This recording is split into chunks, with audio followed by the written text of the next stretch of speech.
Welcome to our Rainbow Studio. I'm here with the Wookiee. We're going to continue our lambasting of the founder of the Christian religion. That would be Paul, not Jesus. Jesus never existed.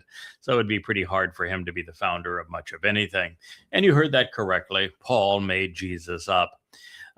As I have shared so many times previously, Christians are fooled into believing that the revelation that comprises their New Testament starts with the Gospel of Matthew, who was a disciple. And then it is followed by the Gospels of Mark, Luke, and John, and then the Acts of the Apostles, and then followed by explanatory letters that explain the life of said Jesus Christ, who, by the way, is never mentioned in any of the preceding texts. And Paul's letters, but that's not exactly close. You see, the Gospel of Matthew was written by an impostor. We have no idea who he may have been. It was first penned around 95 to 100 CE, at least 3 generations, some 60 years after the fact. And that the individual who wrote it had nothing to do with the events that had taken place 6 decades previously. It's entirely plagiarized. In fact, it's not even a very good job of plagiarism. Some 70 to 80% of the book of Matthew was plagiarized from Mark and Luke. And the 20% that wasn't plagiarized from Mark and Luke was stolen from the Ebonim, who were Hebrew speakers who wrote what was actually said during the Sermon on the Mount and the Olivet Discourse down when it was the real Messiah and Son of God, David, who gave those speeches. So that's a major swing and a miss if you think that Matthew is the first book of your Bible. The second, Mark and Luke, were both apostles of Paul. Neither were apostles or disciples of said Jesus. A name, by the way, as I said, that did not exist. There was no person named Jesus or a Mr. Christ in first century Judea. The first time that the name Jesus was actually written or spoken was in 1629 in the 3rd edition of the King Iam's, then James, Bible. So not much of a history on your man who was proclaimed to be a god. Both of those hearsay books written by Paul's apostles conveying Paul's gospel message. The concept of a gospel was actually conceived by Paul. It's from euangelion. It's a word that Paul coined for the purpose, saying that it was only his gospel that was acceptable. And they wrote the gospel according to Paul, with Luke mostly copying Mark, but then adding some Odysseus and some of the Sibian oracles and other flavor from pagan lore to complete his book. They were scribed in Rome sometime after 75 CE, 10 years after Paul's death. And you see, the reason that Paul never once quotes this gospel Jesus figure is because there was no gospel Jesus when Paul wrote his letters. Gospel Jesus didn't come to exist until Paul's apostles, Mark and Luke, conceived him 10 years after Paul's demise. That, of course, destroys the entire myth of Christianity, because a man cannot have been chosen to speak for another man when that man didn't yet exist. So this is the truth. The fact of the matter is that the first book written of the Christian New Testament is Galatians. It is an absolute piece of trash. It compares to the Quran in terms of dunderheadedness. The best book that Paul wrote was Romans, and we're in the process of tearing it apart because Paul committed all manner of rational fallacies in conceiving it. It was, again, and expose and dunderheadedness. But all of Paul's letters, 14 of them, preceded the next book of the Christian New Testament by at least a decade, closer to 15 years. So Paul is the inventor of Jesus. He is the inventor of the Christian religion. You can scream, kick, and holler all you want and protest otherwise, but I'm telling you the facts, and those facts are evidentially and rationally indisputable. So now that we know who we're dealing with, and Paul, by the way, admitted in the second letter he wrote to Corinth that he was demon-possessed by a messenger of Satan, which isn't good if you are a Christian. He, in his preeminent thesis, his letter to the Roman occupiers of Judea, while he was in Rome, wrote, "So then, I died." Oh, poor Paul, I died. I don't know, how's he writing this if he died? I don't know. But anyway, he says, "Then I died when I was found in me the commandment with reference to living, this brought death." Romans 7:10. That is a literal rendering of the words as they are scribed in parchment. I believe it's 45. That's the oldest extant reference to Paul's letters, dating to sometime in the 2nd century CE. And so if it's not right, you got no hope of anything being right in Christianity. And this is exactly how it reads. "So then, I died. I ceased to exist when was found in me the commandment, the regulation, the prescribed precept with reference to living. This brought death." Romans 7:10. We went over that passage in our last program, but let me just get to the essence of it. There are no commandments. The 10 statements that are called the 10 commandments are comprised of 3 statements pursuant to our relationship with God. They are, the first of them says that God's name is Yahowah, that he is a liberator, and that we will not continue to exist if we make up other gods and present them in his presence.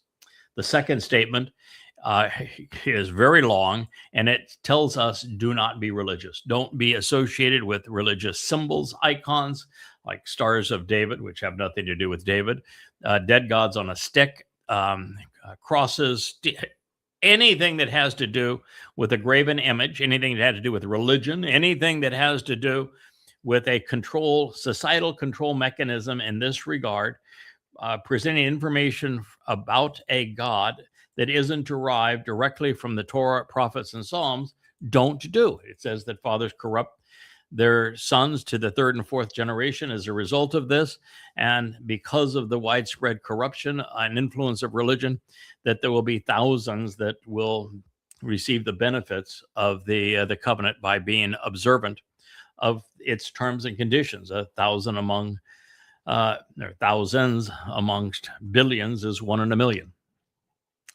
And the third statement says that it is an unforgivable crime to negate the value of Yahweh's name, to misrepresent Yahweh's name, which is what Paul did in his letters, and it's pervasive throughout the Christian New Testament. It's what's happened in the Talmud.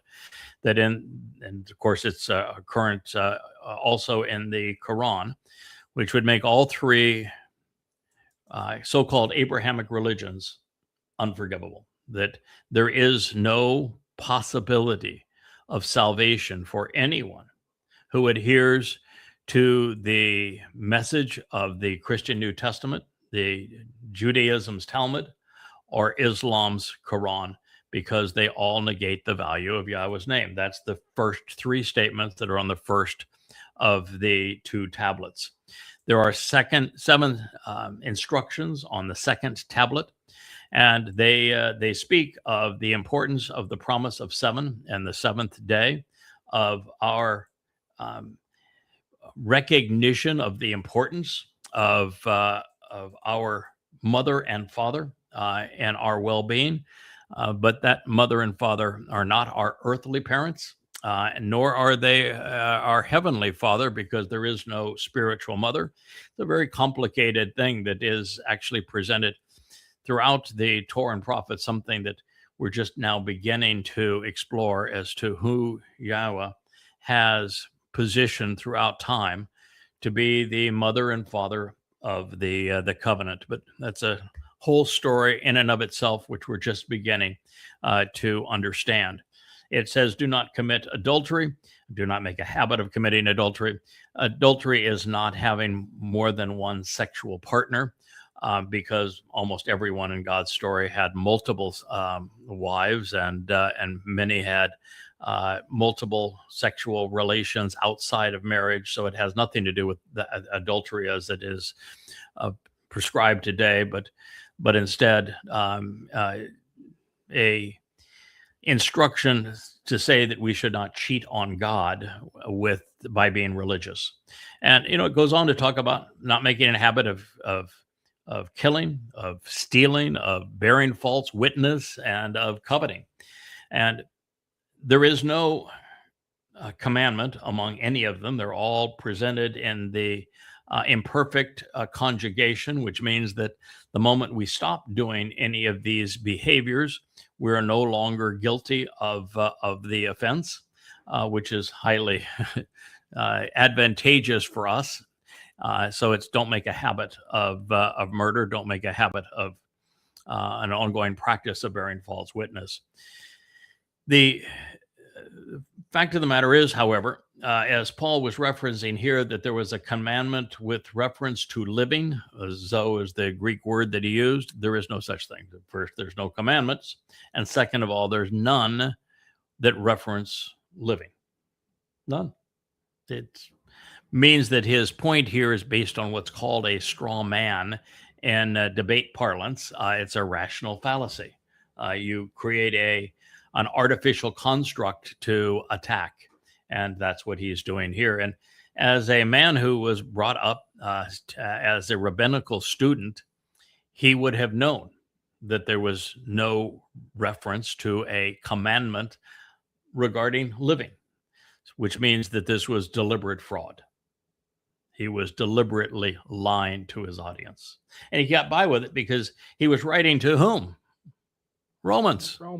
How much do you think the Romans knew anything about the Torah? No, but they understood gratia. They did understand gratia. The gospel of grace would have appealed to them, because the graces were those cute little naked girls that like to party and have sexual affairs with all manner of wealthy men. So they would have known all about the gratia and Paul's gospel of grace. They would have known that. Did they know the Torah? Of course not. So he was writing to people who he knew were completely ignorant of the subject that he was speaking, which means he was in a position to lie to them without their awareness. But you shouldn't be stupid today. You should take the time to recognize that Paul lied. This is his premium letter. This is his number one letter. This is the one that he wrote to his overlords. He claimed to be a Roman. This was written to the Romans. This was an ode to Rome. And he is overtly lying and committing a rational fallacy. So he is also saying, beyond the straw man, that he died. Well, all evidence to the contrary, he couldn't have finished his letter if he died. He couldn't have even started this letter if he had died. He wasn't dead. He said, well, he died symbolically. What does that mean? He died symbolically. If you can't baffle them with brilliance. Baffle them with the BS? Exactly. Dazzle them with your brilliance. Baffle with BS. He didn't die. So he's lying. He's lying. He didn't die. And he's saying that it was the Torah's commandment on living that caused him to die. So if we were to play along with him, when God, with his own, in his own accord, with his own finger, I mean, God doesn't have a finger, but nonetheless, he etched in stone these 2 tablets. And on these tablets that he wrote himself for us to have, actually wrote them twice because Moshe broke the first one. Broke the first set. But the second set still exists. It happens to be inside the Ark of the Covenant. And within a matter of years, that Ark of the Covenant is going to be brought out of its secure location, and those 2 tablets are going to be held up for all to see. We'll get the chance to see God's penmanship. I'm hoping that he actually wrote in the earliest Paleo-Hebrew script so that the instructions are discernible even to those who aren't literate. And what I mean by that is that earliest Hebrew script is a pictographic script where the letters almost all depict either human qualities or things that humans would use in their daily lives. And therefore, you could come to understand the first letter, Aleph, is both a ram and a bull. The Bayeth is a home. So the letters all depicted things that we can relate to. The Yod is a hand, an open hand reaching down and out to us. A Kaf would be a palm, and Ain would be an eye. So all of these letters had definite meaning to us in the way they were drawn. And when we see them, we are going to know, yes, Paul lied. Now, you don't have to do that. Wait for that, because of the Dead Sea Scrolls. These statements that Yahowah etched in stone are not only presented in Shemoth, the book now known as Exodus. It actually means names. That should be your first clue, Sherlock, that there's a name in there that's really, really important for you to know, like Yahowah, the name that is erased from the Christian New Testament, proving that it didn't come from Yahowah. I'm just trying to be reasonable with you now, folks, helping you think this one through. Now, in that, these 10 statements are presented there. They're also represented in the book of Verbatim. So both places you can look, and we have the Dead Sea Scrolls collections covering both of them, dating back 300 years before the events played out in 33 CE, and literally 5 centuries before the Christian New Testament was codified. And there is no commandment with reference to living. And oh, by the way, the commandments are the 10 statements that were etched in stone, say nothing about killing anyone other than the one that says you should not make a practice of killing. So if you want to know about what it says about dying, which is what Paul claimed it did, it says don't do that. So you can't claim it killed you when the only statement regarding death says don't do that. I mean, why? I mean, I had a good friend of mine, one of my very, very closest friends, was speaking at the program we did yesterday and said, this is such a comprehensive refutation and inarguable refutation against Christianity. And it's so easy to do. Why haven't there been millions of people who have done this previously? There's been a lot of rational, smart people that could read, write, that were articulate, that understood the rules of logic, that could have done exactly what I'm doing. Why haven't they? Are they just afraid? They're afraid. Absolutely. Thomas Jefferson's a great example. He understood enough to know this was all bullshit. But he was afraid to publish what he wrote. Yeah, Thomas Jefferson had a equivalent to an adopted son. And many of his letters were to this younger man. And he was trying to share wisdom with him. And he wrote in one of his letters that Paul was the first person to corrupt the message of said character, Jesus. And what he recognized is that what Paul wrote and what is attributed now to gospel Jesus is are completely incompatible. And that's true. It is completely incompatible. But what he wrote subsequently is even more interesting, because what he did is he thought that the message that was attributed to this character Jesus was interesting, and that Paul's was totally corruptive. So he had his version of the New Testament that had only some of the sayings without any of the miracles of this character now known as Jesus. He didn't have the materials that we have available to us to demonstrate that Jesus never existed. I'm certain that if Jefferson had put his mind to it, had the same tools that I have to work with, and prioritized coming to know who Yahowah is and what he had to say, that he would have beat me to all of these conclusions by 200 years. But he had other interests and didn't pursue this to that extent. But he wrote to his this young man that he had sent the letter to, says, "Don't under any circumstance share what I'm giving to you with anyone." That drives to your point. Do not do that. It says, because if you were to share this, or it were to get out that I have made these conclusions, even though I am certain of them, that they would run me out of town and kill me. So even in the Americas, where there was supposed to be separation of church and state, Jefferson knew that the truth was deadly. And maybe that's the reason why there have been so few people that dared accuse the Christian New Testament, and particularly Paul, of being a scandalous defrauder and liar. Is that for most of the time, it was a death sentence. They would not only kill you, they would torture you. They would defame you, kill you for telling the truth, because, well, the lie has been very, very profitable to a lot of people. But it still is astounding that today there would be influencers like a Charlie Kirk integrating his religion, his Jesus religion, when there was no such person as a Jesus, when Paul is obviously telling lies, and support for a rapist, pedophile president that's literally the embodiment of Satan.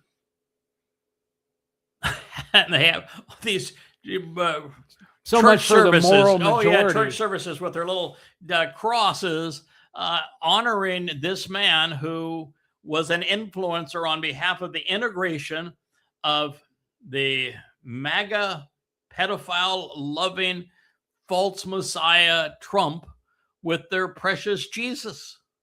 That's how just revolting we are. And he was supposed to be a smart Christian. What about the dumb ones? Well, they're controlling the dumb ones. The other guys are in it for the financial benefit and the power. That is true. There's no question that's true. So anyway, this whole statement is insane. So then I died. No, he didn't. When was found in me the commandment with reference to living. There is no such thing. And the 10 statements actually say you shall not kill, as opposed to you're dead. This brought death. Romans 7:10 is an absolute piece of trash. For indeed, this evil sin. So he is calling Yahowah's 10 statements sin. He's calling what God etched in his own hand deadly. So here is a man who is admitting that he's a sexual pervert, which he did in this diatribe, who is guilty of violating every rational fallacy, at least all of the major ones, and who has made up an imaginary man God, an Iousu Christou, that is positioning himself as the lone spokesperson for this imaginary God, claiming that the actual God, who he will use to justify the creation of his pretend God, is evil. That's what he's saying here. What God wrote is evil. If what God wrote for us to follow and learn from, to conduct our lives around, is evil, then he's evil. That's what he's saying. Yeah, you don't like it, I'm, tough. For indeed, this evil took hold of this opportunity. Well, the opportunity what? He says he was dead. What opportunity is that? There's nothing. Hey, you're dead, man, you're dead. There is no opportunity once you're dead. Okay, let's say that Paul wasn't really very good at storytelling. that maybe it took advantage of the opportunity before he was dead.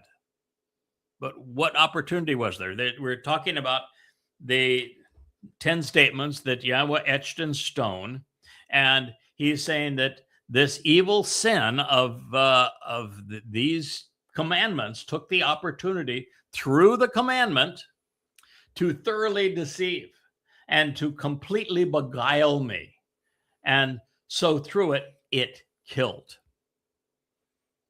No, I'm just here to tell you, I know God pretty well. We have a great working relationship. I treat him as my dad. He treats me as a son. As I say, we have a great working relationship. We've been working together side by side now for 24 and a half years. I've written 35 books that include my own amplified translations of his testimony from the oldest extant sources, which would be the Dead Sea Scrolls.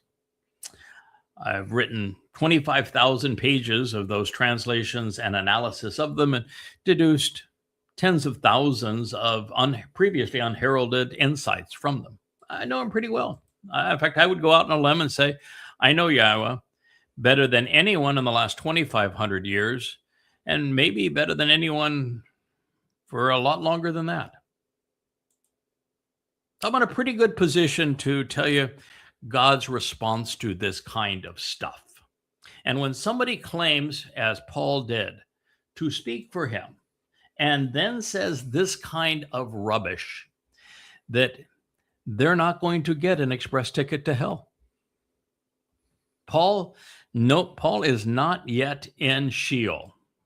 And the reason for that is that Paul is going to be berated by me and the Son of God, Dode, prior to that, and he is going to endure 7 times recompense for all of the harm that he caused billions of people, not only robbing them of their souls, but for creating a religion that dehumanized and demonized Jews, because he blamed Jews for being the enemies of his new religion and for killing his God. And so the consequence of that is going to deserve 7 times retribution before his sorry soul gets locked up in Sheol. So I'm going to read what he wrote again. And as I do it, I tell you, it turns my stomach. And the very fact, again, that this is the centerpiece of Paul's 14 letters, Romans, right in the heart of Romans. And that's the heart of the Christian New Testament. It's very inception. It's founder. And it says such nonsense. It tells me that people are genuinely stupid. That's just the bottom line. To believe that there was a Jesus Christ and that he is your Savior and that Paul spoke for him and that the New Testament came from God and that there are prophecies regarding the imaginary Jesus Christ in the Torah and prophets, you have to be ignorant, irrational, and grotesquely immoral. And the word for that is stupid. For indeed, this evil sin,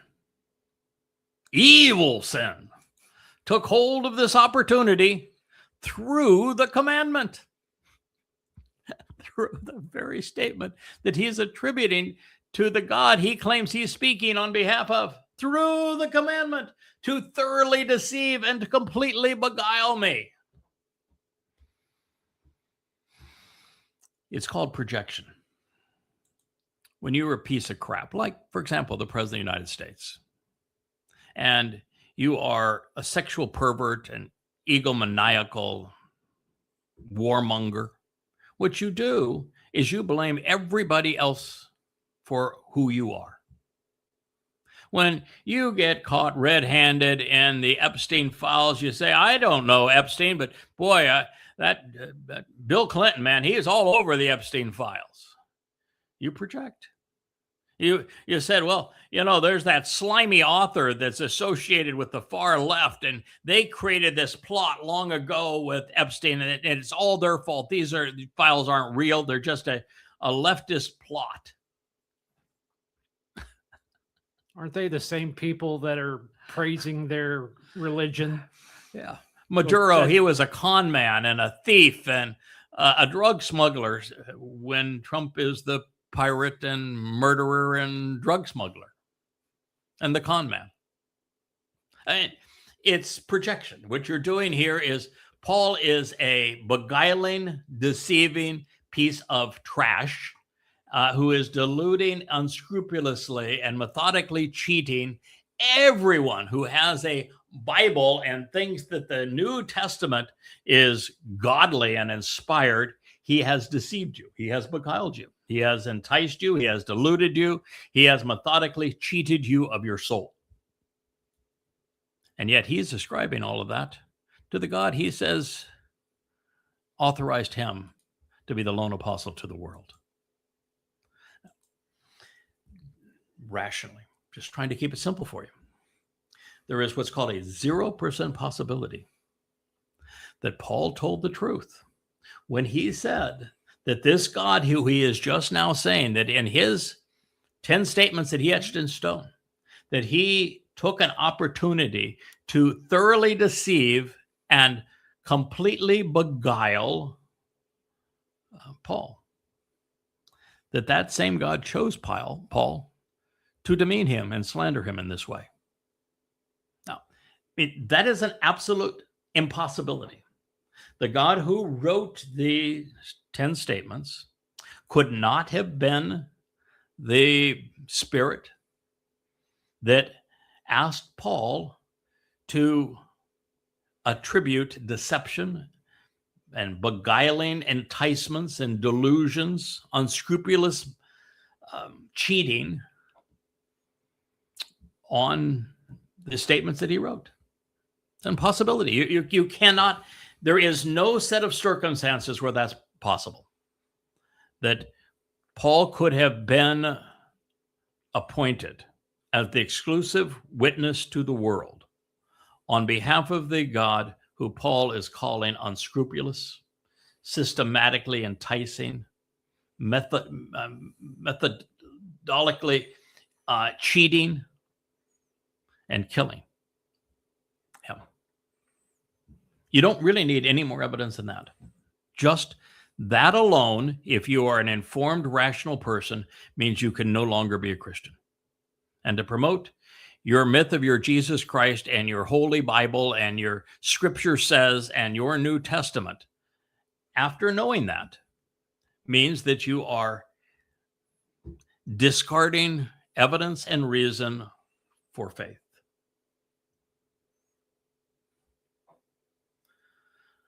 I'll read it again from beginning to end without commentary, although it's hard to do because every statement, every part of it's untrue. For indeed, this evil sin took hold of this opportunity through the commandment to thoroughly deceive and completely beguile me.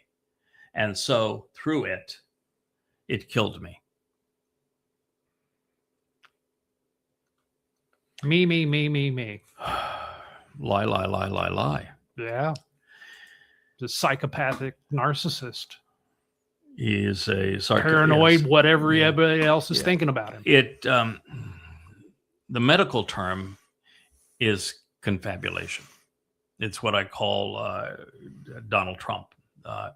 Confabulation is the condition when there's a limited, if tenuous connection between what a person believes and says and reality. So with Donald Trump, as it was with Paul, there is a very thin connection, sometimes non-existent connection between what they say and reality. called confabulation. Donald Trump is a confabulator. Most of what comes out of his mouth is, in fact, untrue. Now, he may believe it to be true. It doesn't change the fact that he's lying. It's called confabulation. Paul, of course, did not believe any of this. Paul is just flat out pulling off a fraud. He was demon possessed. He was speaking for Satan. He was pulling off a fraud. Donald Trump is also demon possessed. He is the person that the prophets have spoken of that would be the whore of Babylon, the great betrayer. He is the man whose ego and sexual perversions and his bombastic, deadly diatribes are going to bring the world to its knees. His goal is to be the dictator of the world. He is the person that Christians have been trying to ascertain as the Antichrist. He's it. And as I have said, and I made this point emphatic at least 15 years ago, that when we finally determine who that individual is, and now I determined that over a year ago, and have written a book proving it called Time of Trouble. It's volume 9 of the Yahowah series, free at yahowah.com if you want to check my evidence and rationale as I demonstrate that this is conclusive, that Donald Trump is the great betrayer, that he is the Satan incarnate, that he is literally demon possessed. Go to yahowah.com, 9th volume of the Yahowah series, Time of Trouble, and you will find proof of that.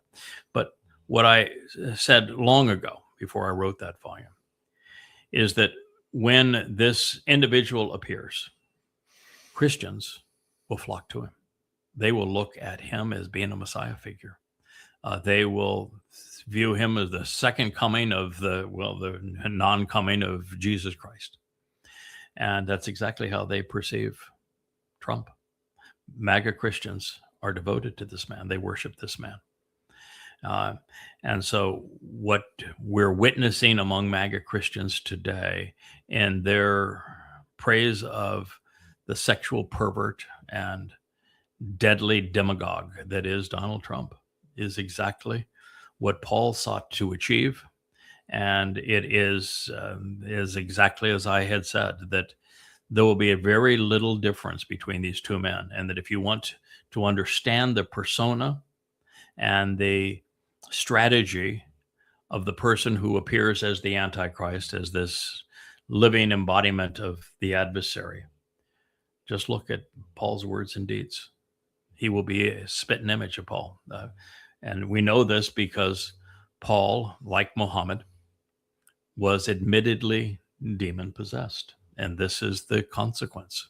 And both of them integrated politics and religion. Both of them were exceedingly deadly. Both of them promoted themselves. There really is very little difference between Paul and Muhammad and Donald Trump.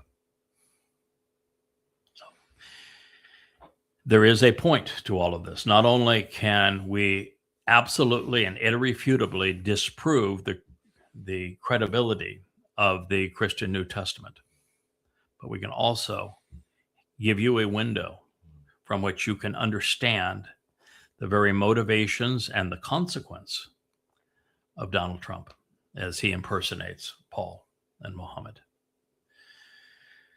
So, proving that he was wholly beguiling and completely delusional, the unscrupulous and illogical one, after systematically attacking the purportedly enslaving and murderous Towrah and its supposedly evil and deadly commandment, he wrote, "So, as a result, this affirms that the Towrah is holy, and also the commandment is worthy of veneration, also good."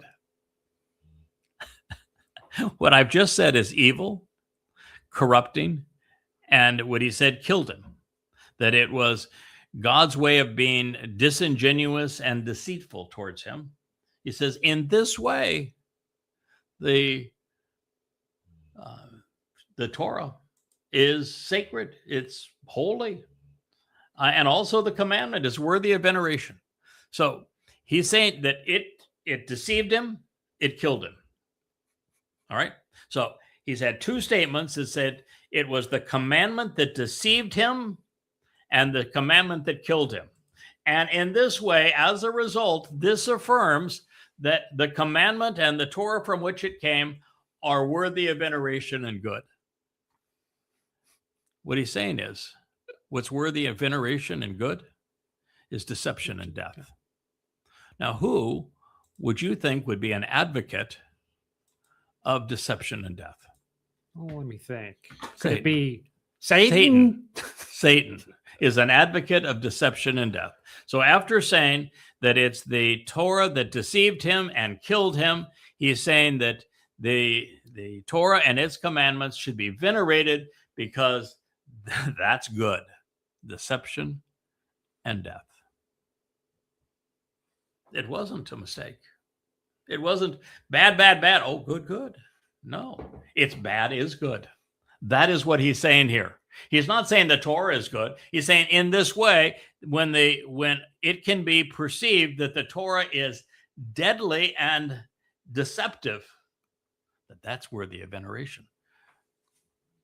Romans 7. Now that's the entirety of it. We've gone through 1 through 12.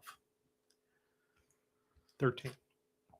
Now, the other reason he says that, it's the same reason that you read things in the Quran where there are 20 things in a row that are just devastatingly evil, untrue, ridiculous, absurd. And then there will be a statement that says, oh, and Allah is merciful. Go kill for Allah, murder for Allah, women have no rights. Terror is good, stealing is lawful and good, and Allah is merciful. And so the idiot can say, no, Allah's not a terrorist, even though he claims to be a terrorist. Allah's not deadly, even though he claims that he is deadly. Allah's not sadistic, even though he spends all of his time in hell torturing people throughout the Quran. Muhammad's not a bad guy, even though it's shown that he was a rapist and a pedophile and a mass murdering thug that was involved in human trafficking, because Allah's kind and forgiving. So you throw the last line in, and you've just had 11 statements that trash the Torah and its 10 statements, and then you throw the last line in so that people can say, well, he wasn't anti-Torah. He just said the Torah is worthy of veneration. So there you go. Nah. Context. Please. It is how you fool fools. Paul was stupid, but the people he wrote to and who believe him are obviously stupider still. Oh, if nothing else, by praising what he has invested the previous 11 statements destroying, the religious can now assert with reckless abandon that Paul actually supports the Torah. If that is not enough to make your head spin and your stomach queasy, Paul, after contradicting God, is now contradicting himself. But no, what he's doing is I had 11 statements that trash God, that trash the Torah, and that trash the 10 statements he etched in stone, calling them deceptive and deadly. And he even called them imprisoning, that they were controlling to the point of depriving people of free will, the woman in this case. So the Torah is controlling, it lords over people, it deprives them of their free will, it deceives them, it beguiles them, and it kills them. And then he says the Torah is worth of veneration in this way. So what he's really saying is, so long as we can misconstrue the Torah as deadly and controlling and deceitful, then let's venerate that.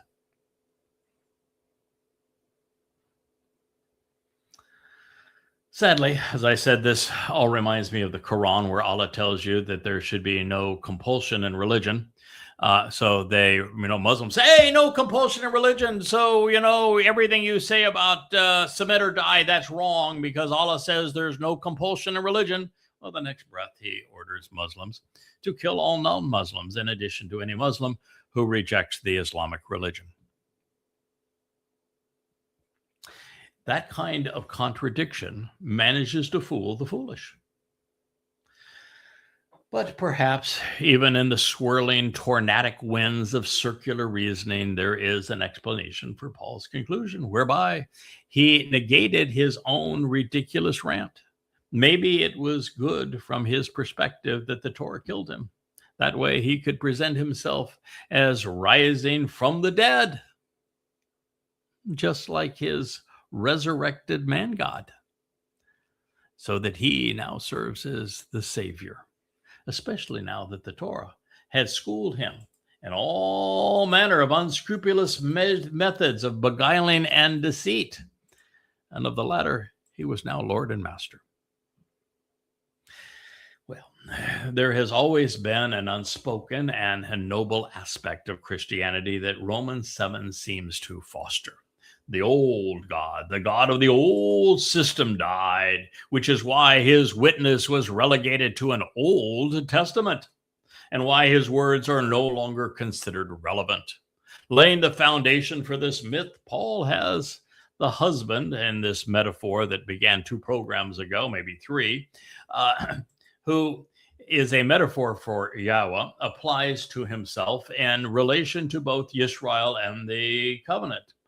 Therefore, Israel dies, the covenant dies. Thereby, it frees believers from the deceased deity. So they have now an opportunity to have a new God. But men kill him. Can't be much of a God, is he? Oh, well, nonetheless, let's not get into the details. Well, wait a minute. That's the whole crux of the religion, that God was a man, not much of a God, and that men killed God. But Paul said that those dastardly Jews, they killed his God. Should that have been the case, you ought to be worshiping the Jews. Christians will, of course, deny that their religion killed God, but they will admit that their religious killed their God. But there is no denying that they treat God as if he were dead. From the Christian perspective, Yahowah was replaced by Jesus Christ, a man they also claim was killed by men, Jews no less. And in the process, a real and rewarding relationship with God devolved into swimming in the cesspool of one man's perverted imagination. All right. That was fun, wasn't it? It's so ridiculous. It's so easily disproved. I know. It's so obviously false. I mean, there is nothing there to hold your hat onto. There's nothing to say, oh, well, I can find something good in that. No, there's nothing. I mean, it's like searching a cesspool for turds and saying, I'm going to find one that doesn't stink. All polished up. No. Okay. So when we were last in Galatians, which was the founding book, this is the cornerstone of the Christian New Testament, we found Paulos. By the way, now he has changed his name because he has admitted, and Yahowah knows, that his actual name is Shaul, because Yahowah, 666 years prior to Paul, now Shaul, writing his first letter, called Shaul up by name and said he was the plague of death. So anyway, he wants you to believe that he is now Apollos because, well, it sounds similar to Apollos, I assume. Paulos, an apostle. Now, I don't know how one claims that you're an apostle. Is there any place in the Torah, prophets, and Psalms that speaks of an apostle? No. So how can you claim that you're speaking for God and call yourself an apostle as if this was an appointed title from God when there is no reference anywhere to an apostle in the Torah, prophets, and Psalms? He made it up. Oh, that's true. He made it up. Like his name. Exactly. Paulos, an apostle, not from men, not even by the means of man, which is an absolute lie. He was equipped to do this job because he was trained as a rabbi. But, you know, it's like Donald Trump. He's only lying when his fingers move the quill or his mouth opens. All other times, he not lying. He's thinking about lying. He's going to lie. Only lying when he's writing, texting. The case of the Donald, or opening his mouth. So Apollos, an apostle, not that term should mean anything to anybody, not from men. That's a absolute lie. He was trained as a rabbi. Not even by the means of man, he was religious. So that's not true either. But contrary, on behalf of Iousu Christou. Well, there was no Iousu Christou in the first century, so he could not have been speaking for Iousu Christou. None. There was nobody by anywhere close to that name in the first century Judea. No, not even a hint of somebody by that name. There is no evidence that anybody by that name ever existed in Judea. So he could not have been on behalf of an Iousu Christou. Impossible. And Iousu is not a Hebrew name, which means he could not have been someone that was foretold in the Torah and prophets. Christou is not a Hebrew name either. There are no Hebrew names where you have a first name followed by a last name. That is not the Hebrew style. The Hebrew style is like Yosha ben Nun, Moshe's successor. He was Yosha, Yahowah saves, son of Nun, the infinite one. So there is no naming convention like this. Then you want to say, well, Christou is a title, then it should have gone before the Iousu. It'd be Christou, Iousu. But Iousu is not a Hebrew name, and Christou is not a Hebrew title. Matter of fact, Christou is from Christos, which is the application of drugs. And so if you're speaking of somebody that was previously called out, then you'd have to use one of the terms that Yahowah used to speak of those who would convey his message. And there's Bashar, herald. There's Nakar, observant foreigner. There's Choder, stem off the main branch. There is Yada, one who knows. There are lots of titles that God has used to describe those that are one who would speak for him. And apostolos, not one of them. And there is no mention anywhere. I've said this a bunch of times. $1 billion. If you can find someplace in the Torah, prophets, and Psalms where there is a prediction of an arriving Iousu Christou. Because there is no mention anywhere in the Torah, prophets, and Psalms of an Iousu, Iousus, or Iousun, of a Christos, Christou, or Christoon. None, anywhere. And all the prophecies that are ascribed to him were stolen from Dod. And they speak of Dod, who was actually the Son of God and the Messiah and the returning King and our Savior. So this is not just an imaginary story. It's, like the story of the Iliad and the Odyssey. It's a clever story about, paganism and all of this sort of thing, and men off fighting wars, the Greeks and the Trojans, and then coming back and sailing the stormy seas of pagan religious lore. You can tell that story. It's a lovely story, and it was well written. Homer, became famous for his story. And he used all the Greek gods and goddesses of the day to make his story seem real, and integrated parts of his story with actually two civilizations that did fight a battle with one another. But in this case, he just made up all of this. I mean, just as there may have been somebody named Odysseus, there was no one named Iousu. Odysseus was at least a Greek name. Iousu is not a Hebrew name. Christou is not a Hebrew title. There was no such person. And then he says, and the God. And the God. Doesn't know his name.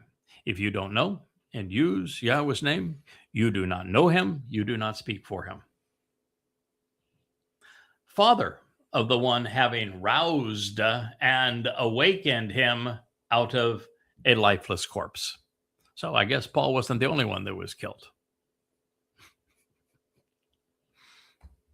Iusu Christou, of the God, of the Father. He was aroused out of a lifeless corpse. Now, why would you do that? What is the purpose of having a bodily resurrection? I mean, I'm fairly familiar with the story of Passover. Does the lamb ever come back and say, hey, I'm back? No. What does the Torah say about the Passover lamb after it's fulfilled the purpose of Passover, which is to provide a lovely meal for the people? Just burn up the leftovers. You incinerate the leftovers so there can be no bodily resurrection. In fact, the Passover lamb is killed as a symbol of providing life for those that are nourished by it. Correct? Yep. Its purpose is to give life, not to come back to life. So there is a 0% possibility that the God of the Father raised an imaginary person with a Greek name and a Greek title who never existed from out of a lifeless corpse, because myths don't have corpses and it doesn't fit anything that he said. Complete and utter fabrication. And these were his first words. This is Galatians 1:1. This is the opening crescendo of the most popular religion in the world, and every word of that is a lie. Every single word. And all of the brothers. Now, what brothers? He doesn't have any brothers. First of all, he has no brothers. And symbolically, he's a Jew. And the Jews all rejected him because they knew he was lying. So he can't be talking to the brothers. And who is he talking to? The Greeks? They're not his brothers. Is he talking to the Romans? He's writing this letter to Galatia. No Romans up there, and he's a Roman citizen because his daddy's situation. But he's got no brothers. I mean, it makes it sound like, I got a friend in my pocket, and so I'm not lonely. Like Harvey the rabbit to the brothers. There were no brothers. When Paul will say early in this letter that, what's wrong with you? You all just stupid? When I was there, you believed me, and then the moment I left, you turned on me and disregarded everything I had to say. Are you that stupid? So who's he talking about brothers? He's writing the Galatians, who in just a matter of a sentence or two, he's going to say, you're stupid, you're ignorant, you're dummies for rejecting me. So don't buy into it. There were no brothers with me. He's got no brothers with him. He doesn't have a brother. To the called out, to the ecclesia. And ecclesia has been changed to church. How do you get church out of ecclesia? Do you know what the words ek and ecclesia mean in Greek? Ek means out. And a ecclesia is to call. Like Kara? So is to call out. Yeah. So it's been changed from, you have two options. And in translating, I've been doing it now for 24 years. I'm fairly familiar with the craft. And when you see a word in another language, if it is a name or a title or a word, you are locked into a very strict protocol. If it is a word, you must render its meaning in the other language. So, for example, if you are rendering ecclesia, you cannot replace it by church. It says that you're violating the rules of translation. If it's just a word, you would have to replace it by what the word says, called out. Now, if it is a title, your responsibility is to replicate the sound of that title. It's called transliteration in the other language, while conveying its meaning. So it would say, to the ecclesia, which means called out. That would be the way that you would handle it if it's a title. If it's a name, you strictly say, of the ecclesia, and you leave it at that.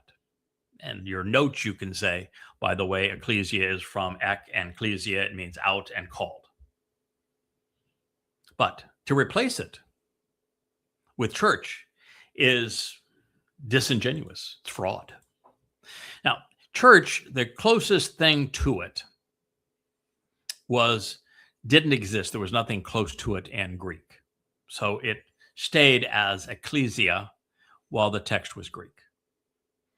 It only changed during the time that it was being popularized by the Roman Catholic Church. And at that time, they were trying to impose the religion on the shattering Roman Empire. And the most influential people in it at that time were the barbarians, particularly their Germanic tribes. And the Germanic tribes had a very popular goddess that was known throughout the Roman Empire. Her name was Church. From church, we get the English word circuit, church, circle, and circuit. So all of those things come from, and circus. All of those things come from church. She was the daughter of Helios, who was the pagan god of the sun and the Germanic religion. That's the origins of church. So if you have a church, you are the daughter of the sun god of the Germanic pagan religion. Congratulations. Well, when you're recruiting pagans, a little familiarity sells. Always helps. So you need to know that the word isn't church. It was changed to church. And by changing to church, all they did was amalgamize the pagan religion of the day into your scriptures. Of the ecclesia, of the Galatians. That's Galatians 1:2. Grace, it was the Greece, that's the translation. The actual name is cherish.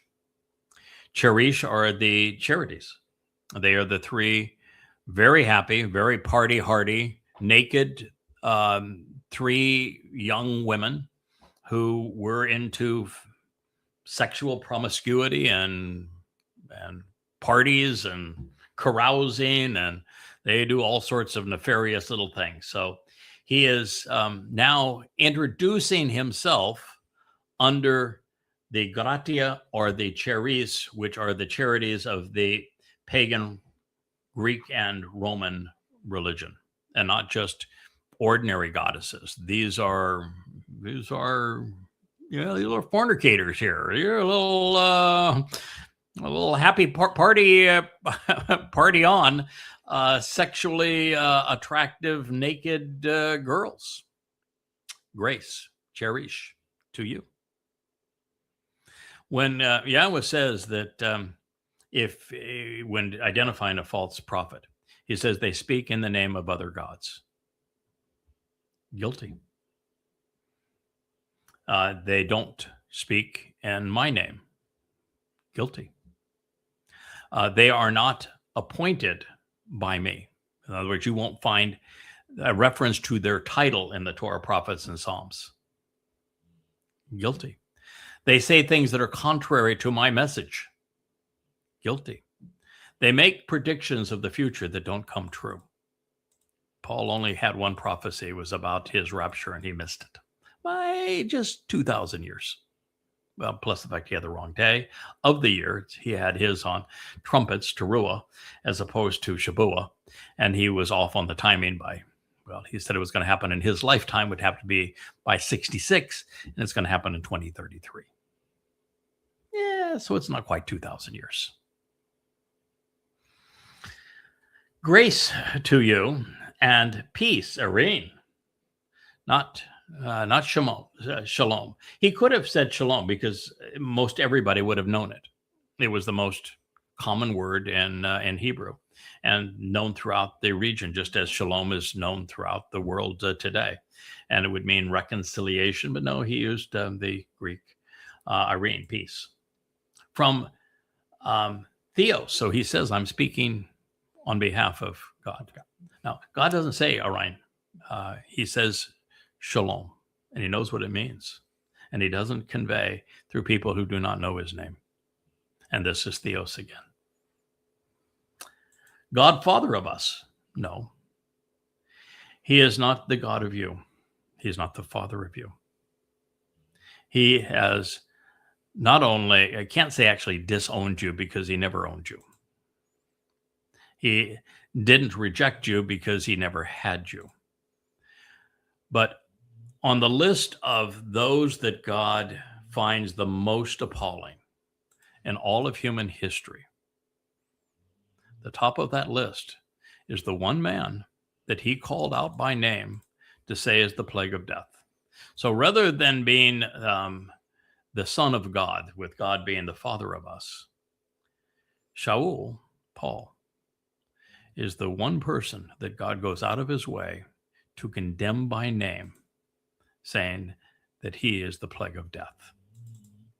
You think that's why he might have changed his name? You think maybe that is why he changed his name. But yet Paul was just like everything that Satan does. Satan is so convinced that people are stupid, and he's typically proven right. I mean, if you read Islam, it's so obvious that Allah is Satan, spends all of his time tormenting people in hell, and he is completely dishonest. It's obvious that Allah is Satan. And it's just like, I'm going to put it right out there. I'm going to even admit that my prophet is not a prophet, and that I'm going to say is not a prophet. And I'm going to admit that I spend all of my time in hell and that he's demon possessed. And just like in the New Testament, Paul admits that he is controlled by a messenger from Satan. And so this is Satan saying, people are so damn stupid that I'm going to tell them exactly who I am. And I'm going to tell you how I'm using this piece of crap. And they won't care. They won't figure it out. The majority of people will believe that I'm God, and they will pray to and worship and bow down to me as the God Jesus Christ. Well, that's the one thing he got right. He got that right. People are stupid. People are stupid. That's just the fact of the matter. So he is playing people for fools here. So you and peace from God, Father of us, and Lord, Iesu Christou. Lord is not a title that God likes applied to himself. Sometimes it's an honorary title. It means sir, but it's not a title that he likes applied to himself. And Iesu and Christou never existed. Again, he's got the title after the name. Now that would be in what was sometimes used, at least with Julius Caesar, it was that way. So what he's playing off is the popularity of Julius Caesar with Iesus Christus. But most of the others, it was Caesar, Augustus, for example. They got the title in front of the name. It's the Shah of Iran. It's Pharaoh Tutmosis of the Exodus, for example. Titles typically go before names. Masiach as a title would go before the name. It's the Masiach Dot, for example. So he has them reversed, but he has them reversed for a purpose, because very people at this time were particularly aware of a man who was positioned post-mortem as a god. I mean, Julius Caesar was an arrogant, deadly piece of trash, but a clever warrior. And after his death, and the whole story on how the Ides of March became so synonymous with the festivals of the Roman Empire, later became the basis of Easter week for Roman Catholicism. And Julius Caesar is kind of retroactively looked at as a man god, which is why Augustus then declares that he is both Pope and God. So he's playing off the popularity and the post-mortem deification of Julius Caesar. And so it's Iusus Christus. And it was Julius Caesar was Iusus Caesar. So that's the reason why it's inverted like this. But again, there was no person named Iusu and no title Christu in first century Judea. Given himself on account of the sins of us. The purpose of the fulfillment of Pesach, Matzah, and Bikurim is not to give the Messiah, who happens to be Dode, the very Son of God and our Savior, on behalf of the sins of us. Sin is a religious word. It really has no basis in the Torah, prophets, and Psalms. I was a really wonderful young man, a very, very good friend of one of the most devoted covenant members. Jake O'Brien wrote a song, and I'm about me here in the Virgin Islands and the roles that God is using to convey his message through me. And he spoke of the Adam of Perah, which is this bloody red man of the earth who serves as a productive bull, as the metaphor for the fulfillment of Towrah. And he used the word perfect before the Adam of Perah, maybe because it fit the cadence of what he was doing. And so I start to cringe because of the religious perception of perfect. So I said, I need to do this anyway. So this morning, I'm going to look up and see how God defines tamim, which is, it's the plural of tamam. The verb is tamam. Verbs always in Hebrew define the nouns, and the noun is simply the plural expression of the verb. Tamam doesn't say perfect. There's nothing even remotely akin to perfect in the word. And that's the only word that's ever used in Hebrew that is rendered as perfect, is tamim, from tamam. What it means is finishes the job, completes the mission, is wholly devoted to the cause, right to the end. It's the one thing God's been looking for the past 6,000 years. Ever since Adam gave up on engaging, being observant, being responsive, and being someone who could be relied upon, God has been searching for someone who would just finish the damn job. I mean, it's not that tough. I just want you to see it through. To some extent, Moshe finished Noah finished the ark, got on it. His family were saved from the regional flood there, and the like. And Yahowah has a nice story. He said Noah listened to what he had to say, did what he had asked, and therefore he saved himself and the 8 souls on the ark. And it's a lovely expression of what the covenant represents. And it was to remove them from the fallen, the Nephilim, because man had fallen and didn't know how to get up. So that's why God had the fresh start there. But, the story is, tries to pick it up with Abraham. But, man, he did not see it through. I mean, even after all this that Yahowah did through him, he's still pimping out Sarah for sheepies. And then you look at Yishak and Yaakov. They didn't get it done either. And the children of Israel, they start off bad. It's not that they didn't finish the job. They start off bad. You look at the Exodus when God's removing them from Mitzrayim, and they're a mess even before they get to Nuweiba Beach. The Nuweiba Beach crossing of the Gulf of Aqaba portion of the Red Sea on the land bridge. Even before they get to that, they're saying, let's just go back. We want to be back in Egypt. And they finally get to the other side, and the first thing they do is build a damn golden calf, start being religious. And then they start giving Moshe lip, and then they give Yahweh lip. They tell Yahweh to shut up and go away. We never want to hear from you or see you again. And Moshe then gave up. He says, these people are impossible. I don't want this damn job. Would you just kill me? That's what you call not seeing it through to the end. Finally, Yahweh said, listen, I'm just going to help make this easier for you. You don't have to get them into the promised land. Just get them to the promised land. I got some guys that'll take it from there.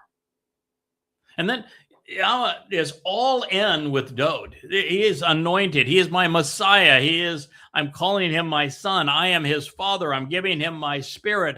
I'm anointing him to do this. I'm positioning him as the king and leader of my people. I'm inspiring him as a prophet. I'm all in with him. And Dode, he gets to 56 years old and he completely loses it.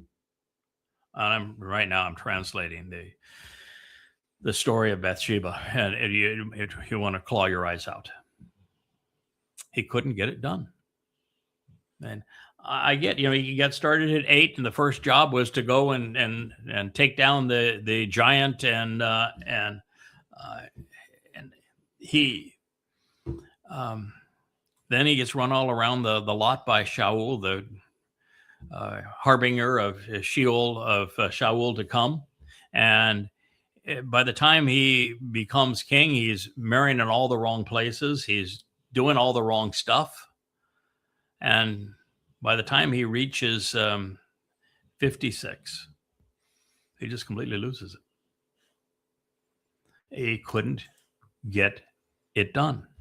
Now, finally, he gets a visitation from a couple of people, an adoptive mother and father, and they say, hey, kid, we're here to tell you who you are and what you need to do, and you need to get your act together and stop wallowing all over yourself now. And we had a really rough talk with him, and he shaped up, and he did complete Pesach, Matzah, and Bikurim. But what God's saying is just once, can I get somebody to get to the finish line? That's what Tamein means. Yeah, it's when you complete the job. If you want to call that perfect, then I'm here to tell you that I'm going to be as perfect as you're going to see in a long time, because I'm not giving up. I'm going to see this job through, no matter how difficult it continues to be. So anyway, having given himself on account of the sins, and as I told you, that Hebrew has a very different portrayal of what is rendered religiously as sin. Because when you speak of sin, what's the first thing you think of? That you did stuff you shouldn't have done. You were a bad boy. You're a bad boy. You fornicated, or you had dreams of a pretty girl, and or you stole somebody's lunch money, or you told a fib.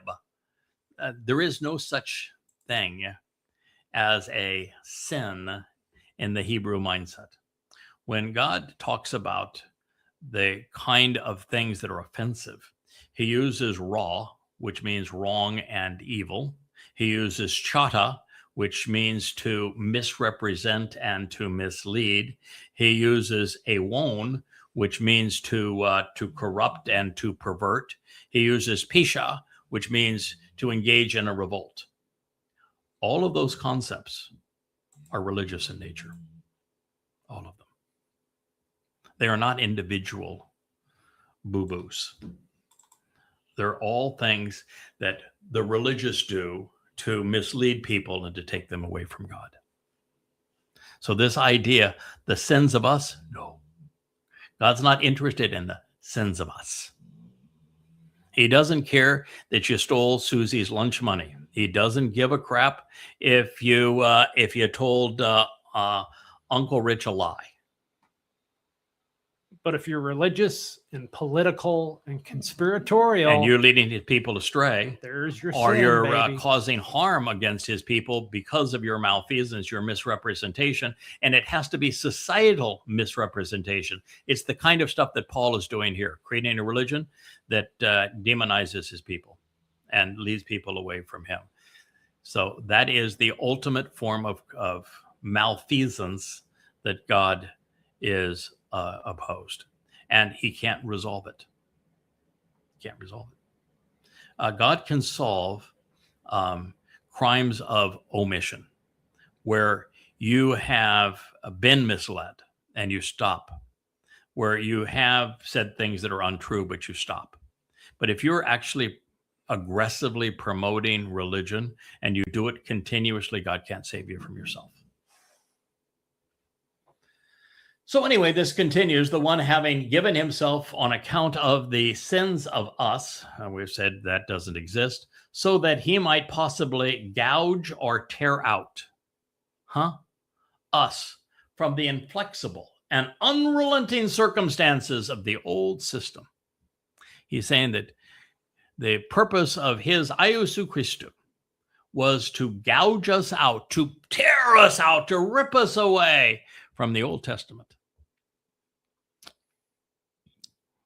which is the sum total of all prophecy, of all testimony from God. Sum total. Matter of fact, the Gabriel, who is mistaken in Christianity to be an angel, but is actually a man.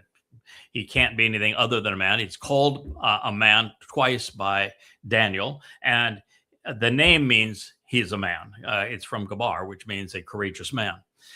Gabriel, who is Dode, tells Daniel that when he comes to fulfill the Pesach and Matzah and Bikurim, and he gives the exact date in 33 CE that he's going to personally do this, that will be the end of prophecy. There will be no more. Which means God's not adding to his revelation. He's having me explain it to you, but he's not adding to his revelation. And so you cannot have a Christian New Testament and a Messiah, because the person who is the Messiah said there will be no more revelation. He said it'll bring an end to prophecy. Oops. You know, people just don't read, or they just don't think. Both. So he says it will bring an end to the gouge us out of, tear us away from, rip us away from that past inflexible and unrelenting circumstances of the old system, because Paul has a very flexible system. It's but what I say today, even if I contradict myself tomorrow, it's but what Paul say, that's exceedingly flexible. All you got to do is believe. Yeah, all you got to do is believe. Believe what? Well, I don't know. Did you give us any reason to believe? Well, I lied a lot and committed a lot of rational fallacies, and I never did quote the person I said that I was speaking for. And every time I quoted, said God, I didn't know his name, and I misappropriated what he said and misquoted him 100% of the time. So why would you believe such a person? Are you out of your mind? So the past and flexible, unrelenting circumstances of that old system, that would be the Old Testament. That's Paul's right here in his first letter. He is in his first sentence, and he's trashing the Old Testament, creating the myth of an Old Testament. It didn't exist prior to Paul. That concept does not exist with God. If you're talking about an Old and a New Testament, you're using terminology that does not exist in the Torah, prophets, and Psalms, or come from God, which is disadvantageous and harmful trash, indeed pornography. I want to punch him just for that line. Oh God, I want to worse than punch him. In opposition to, and the desire and will of the Theos, God, and the Father of us. He's saying that the Old Testament is in opposition to his God and his Father. And it is, because his God and Father happen to be Satan. But the only way that sentence makes sense is if your God is Satan. That's Galatians 1:4. I'll leave it there. We'll pick up at this point in our next edition of Twistianity here from the Rainbow Studio. It is a delight to be able to share this with you and to show you just how utterly stupid it is to be a Christian. You have to be completely ignorant and irrational to believe any of this. And you're welcome. I'm delighted to be able to help you out in this regard. As I have said many times, I killed Jesus. And you're welcome. Congratulations.